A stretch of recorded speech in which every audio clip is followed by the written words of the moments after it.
Thanks for coming back and welcome new friends to the In-Between. This is a podcast where we share and talk about third culture and cross-cultural experiences. Today, we're going to talk about education style and culture in the US. So relax, grab a drink, get comfortable, and let's start the class.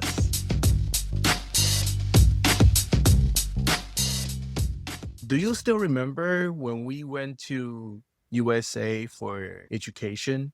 What is it like compare you go to school back in Asia?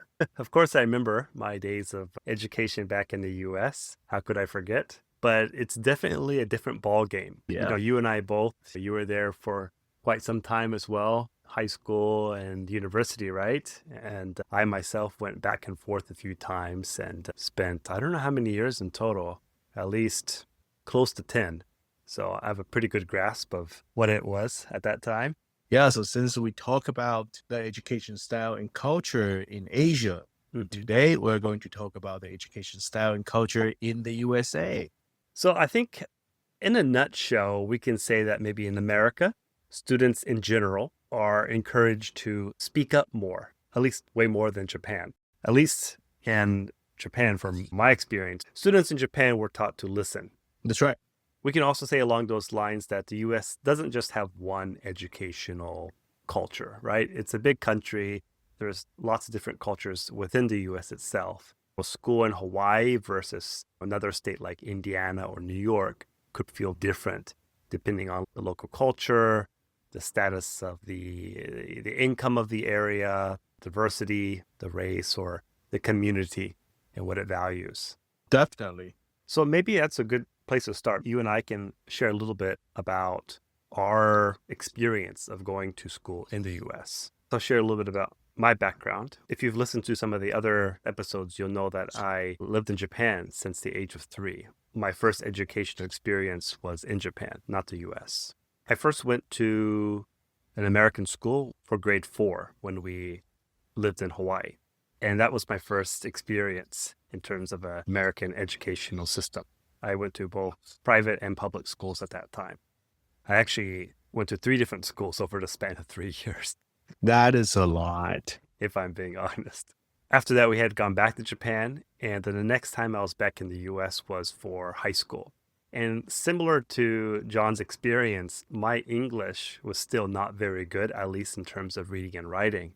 So I spent 1 year homeschooling and going to an ESL program to brush up my English. That was 8th grade. And then finally for 9th grade, I entered an international school. I spent 4 years in a semi-American based educational system, learning English, also Spanish. Then finally, I went to university in the States and graduated. I made it. Nice. So I had the privilege that my parents sent me to summer school when I was 12 in California. And that was only for about a month and a half. But the only thing that they did for me was sending me to the school. And I had to actually take care of pretty much everything on myself with so little of English skills. I feel like I really had a hard time adopting the American style of education, but it was a fun experience after all. And then since 2003, I was in high school age. I was supposed to be a junior in high school in Hawaii, but because my listening and speaking level was not on the same level as my classmates were. So I started my education in the US from sophomore year instead of junior year. I see. Yeah. So therefore, I was 1 year older than my classmates. Later on, I graduated 4-year college from Hawaii. So I pretty much stayed in Hawaii all the time. And during that time, yeah. Oh, you're a local boy for a long time. A local boy. Local boy. Yeah, you know the kind, huh?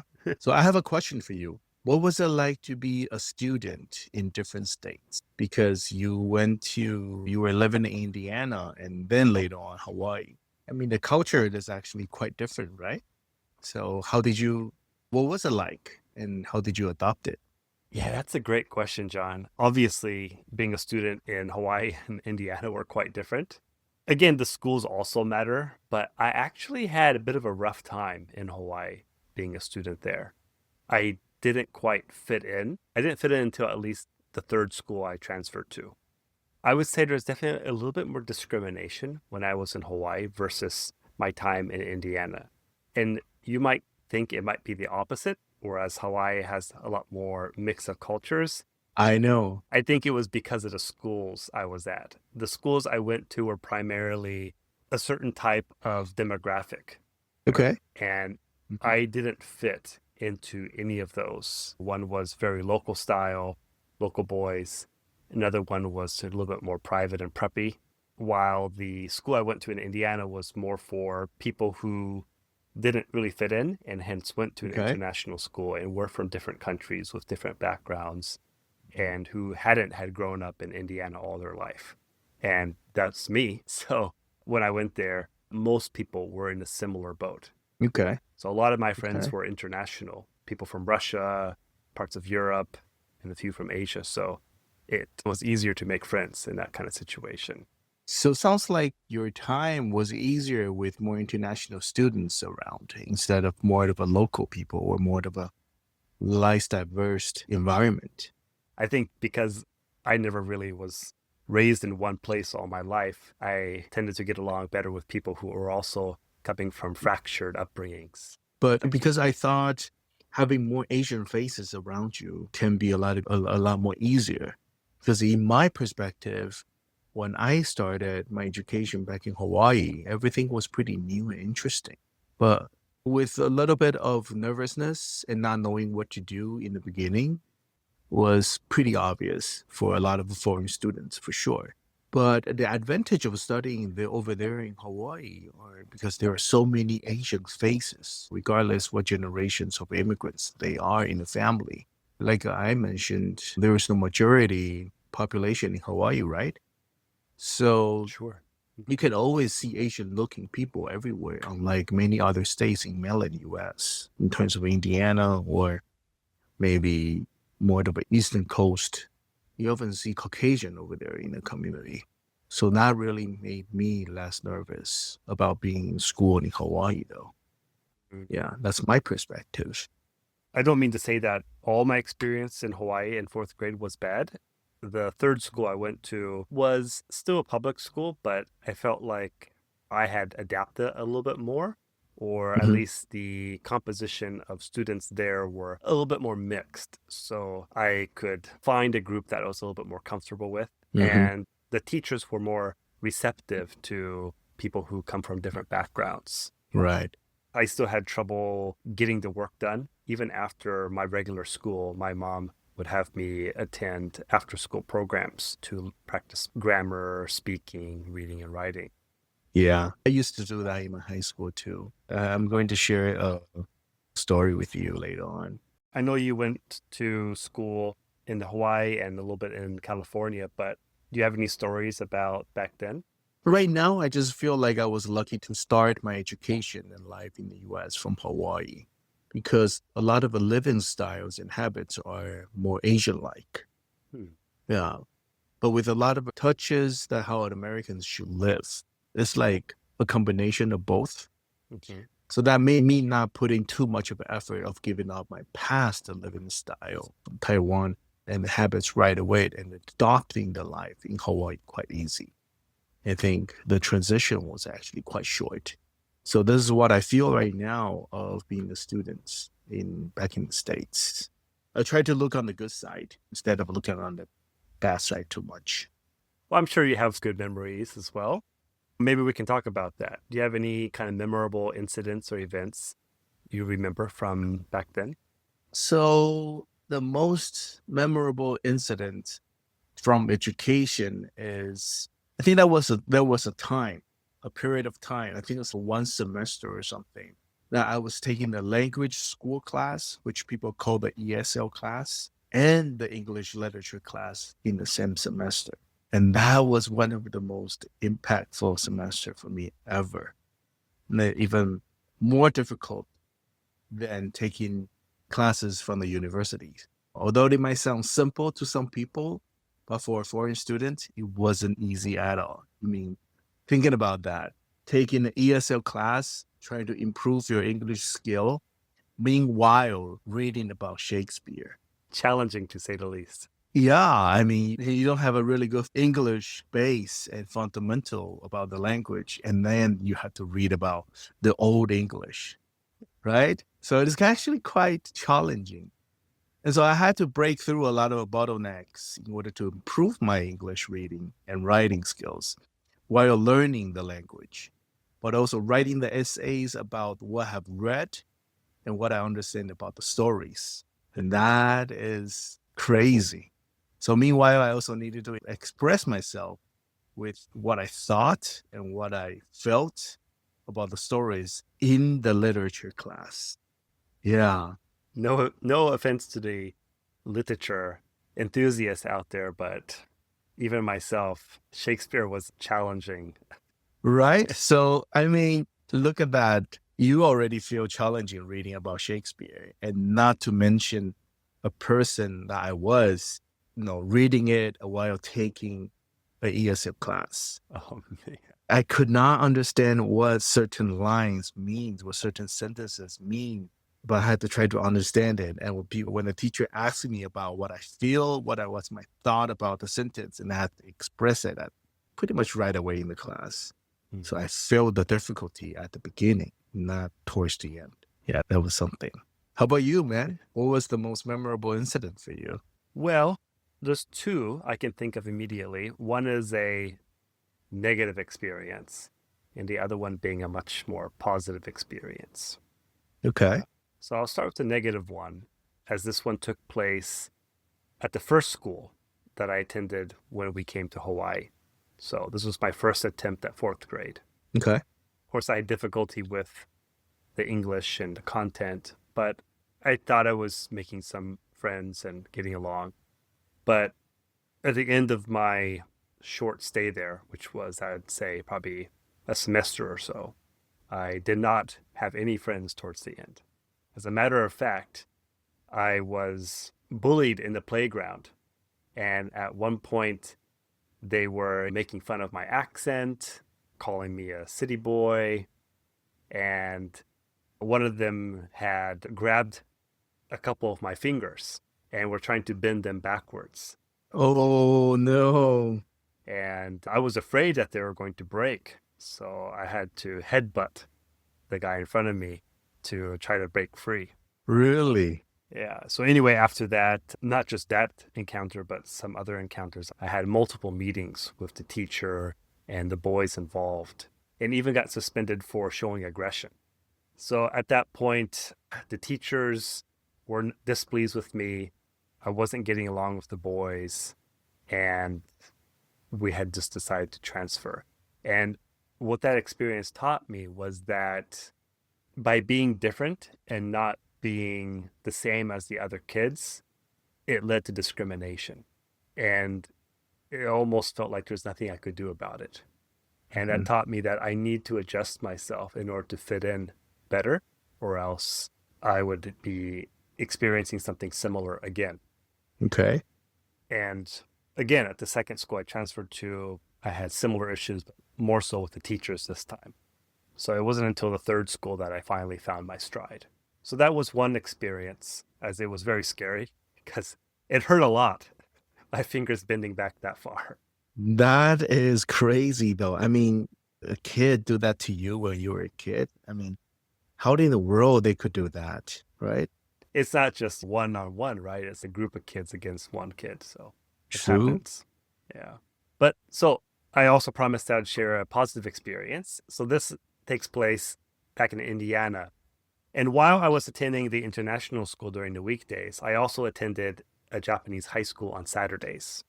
And there, it was a small class, but there was several Japanese kids who were there with me. And just for reference, this school is from kindergarten all the way to high school, so that traveling families on extended work trips could also attend.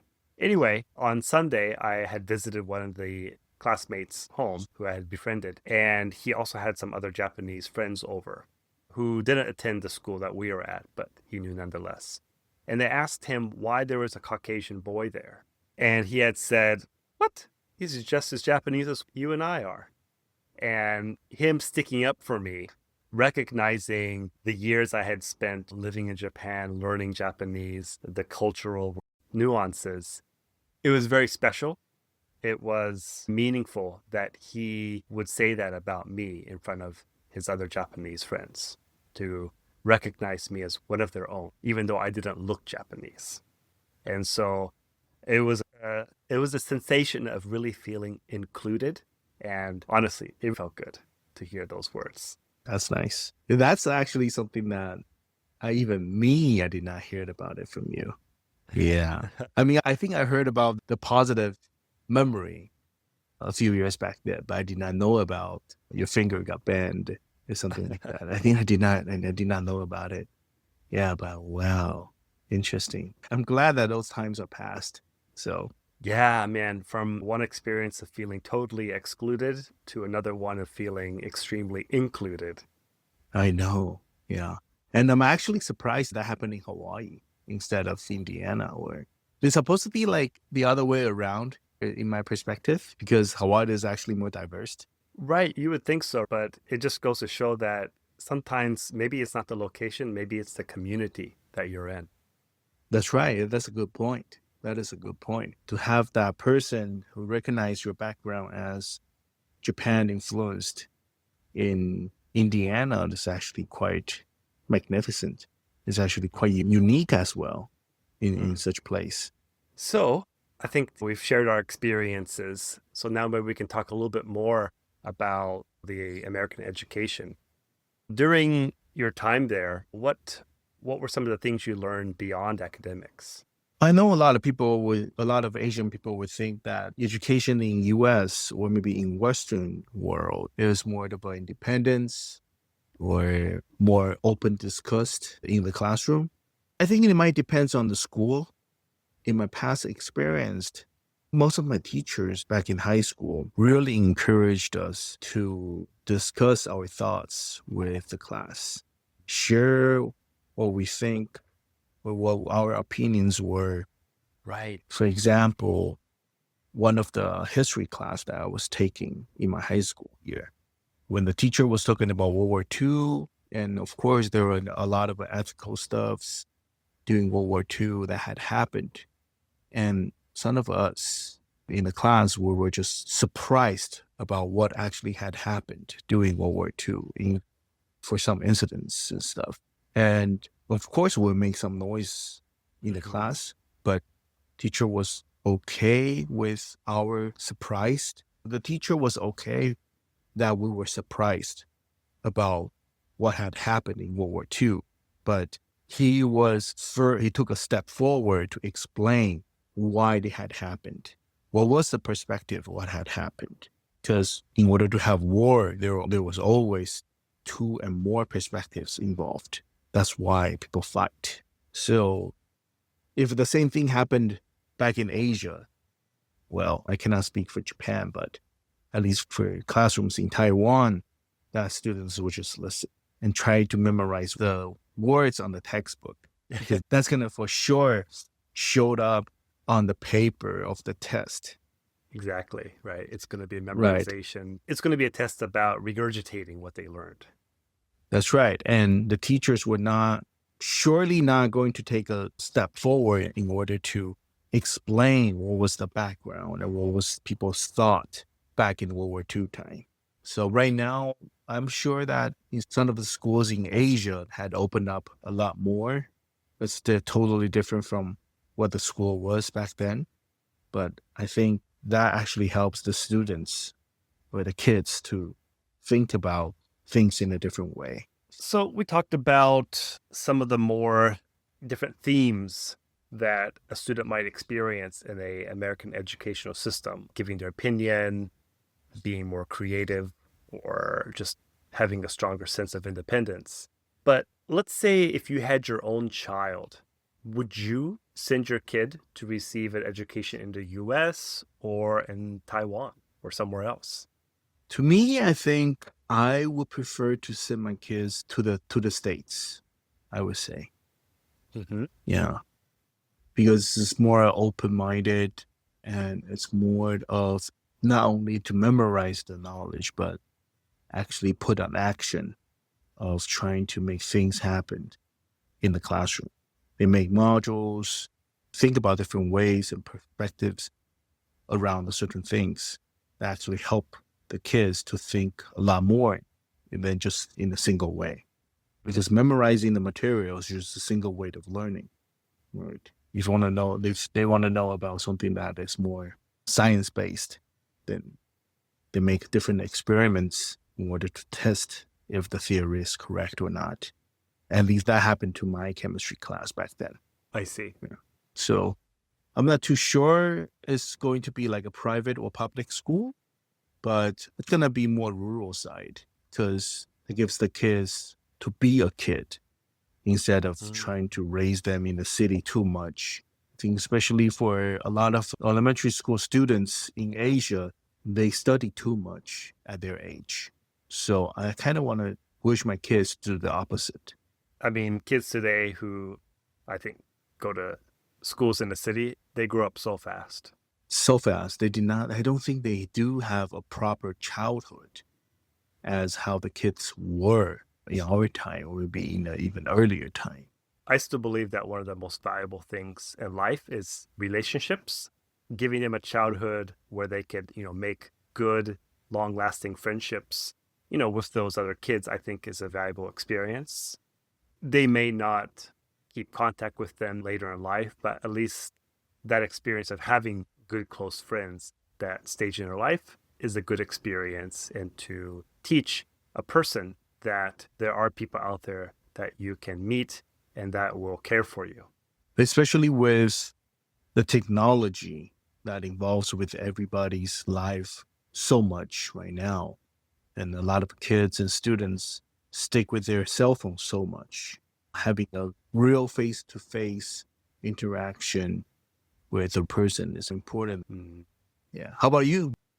If I had to tackle this problem and decide in general, I would choose the US, something a little bit more Western, just because I know that Japan, while changing, still has stronger emphasis on the whole memorization and exam preparation style. But I do know from my own experience that US education is highly local, right? The Mhm. school experience can differ quite a bit depending on what state you're in, your neighborhood, and whether it's public, private, or charter. So I would have to be careful in where I'm living because that's going to dictate where my kid can go to school, what their options will be. Right. Of course. So that's the main thing I would consider if I was presented with this issue. But I'm actually wondering something. I learned about homeschooling when I was in the States. And back then, I did not hear about homeschooling when I was in Taiwan. So there wasn't really a thing. But what do you think about homeschooling? Well, I mean, I was homeschooled for 1 year when I was in the eighth grade. I had a Right. I had a tutor from the local university who would come and teach me subjects like math, history, etc. And then in the meantime, I would go to another after school to keep working on my English.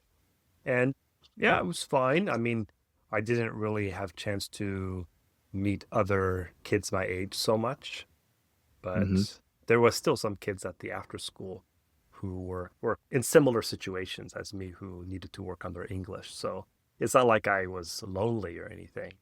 Yeah.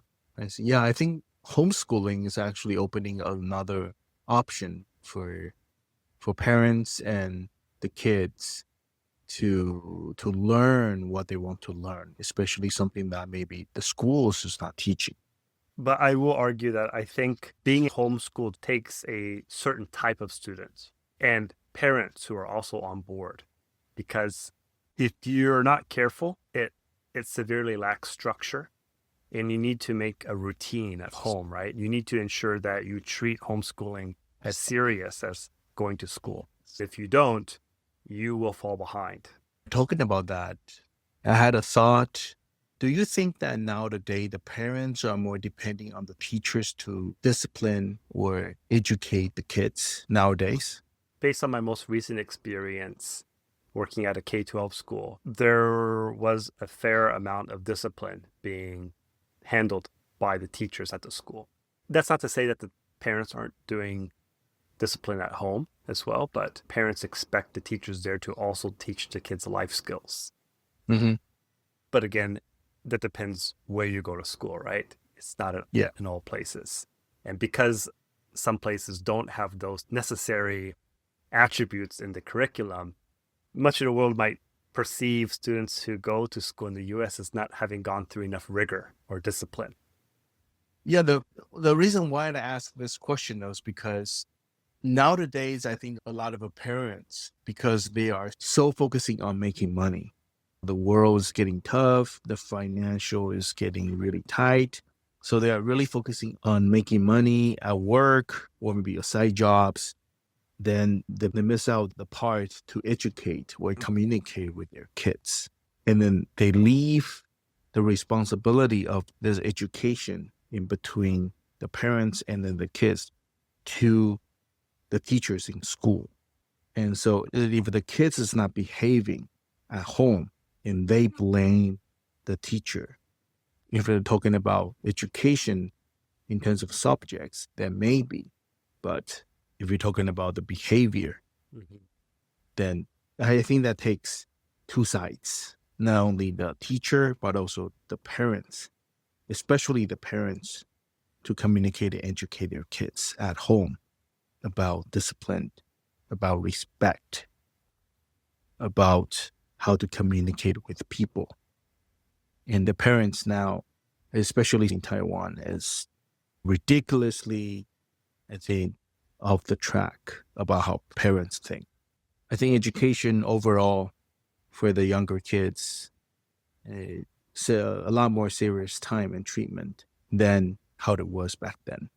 Because now have so much more distractions in the world for them. It's hard to argue with that.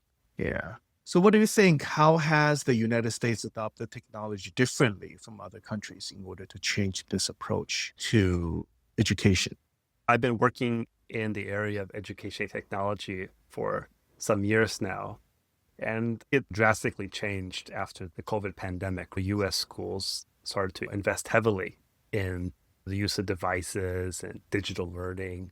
But because of all that, many schools and districts are rethinking the whole idea of the use of screens because too much screen time is just decreasing the attention span of children. Of course. I can't tell you how many kids I see today, even in Japan, who are glued to their screens, scrolling past YouTube shorts.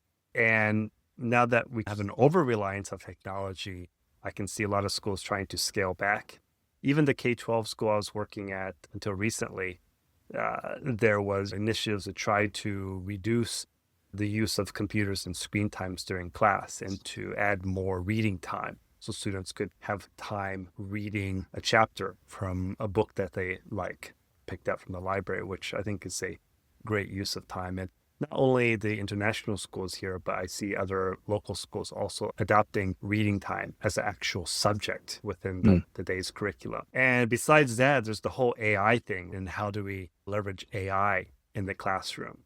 And not only for student use, but for teacher use. Are the teachers relying too heavily on using AI to plan their own lessons or to grade? And that's a double-edged sword. It can really help to personalize the learning, but it can dehumanize it as well.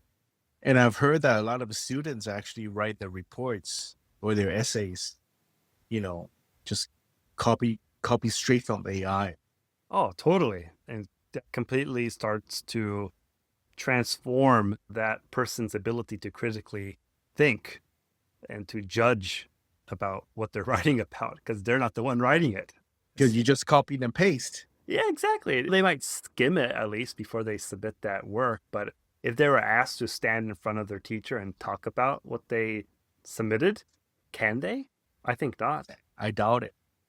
And while I think the answer is obvious, I think both sides, teachers and instructors, might get a little bit lazy because it's easy. It's easy to plan with AI. It's easy to grade with AI. It's easy to use AI to do the work. Both sides have to be responsible and how they leverage AI. AI should enhance the learning process, not replace it. That's my opinions on how technology has been changing the educational landscape in the US and probably in other countries as well. I'm sure that happens in the world too. It's not only in the United States. There's one more question I want to, put out there is what do you think the future educational style might look like for the USA? What do you hope for? I'm actually hoping that schools should teach students more about finances and responsible investment. I think these are the two of the most important topics. Yeah, I think should be included. Maybe more about geography, geopolitics, more about cultures in the world, just having better cultural literacy. I totally agree with you about finances. People in general should be smarter about money. Even if you don't have money, you should know how money works. Yeah, I think it is not a privilege for people who choose to be a finance or business related major for learning that. I think it should be more to be in a general subject or school material for teaching. And then one more Yeah. thing I would like to have seen more or would like to see more is a bigger emphasis on practical skills. Oh, yeah. That's definitely. I would have loved to learn a little bit about carpentry in school to do some work with my hands. I had one class at my Japanese school, I think in middle school, learning how to craft and sew the hole in the shirt, or how do you put together a pouch. Okay. So to make things, essentially. And to cook, we did a few cooking lessons. So I think those kind of practical life skills were quite valuable. And I wish they were more encouraged throughout, not just middle school, but also into high school as well. This is actually something I think is more different in Taiwan than the United States. That, well, we're talking about education in USA in this episode, but this is actually something that I think maybe, I say maybe, that American education field can consider about. That in Taiwan, we have this school called vocational school, and Right. it's actually high school level. Hmm. As I learned, some of the what we call the vocational school in the US is more of off school kind of thing.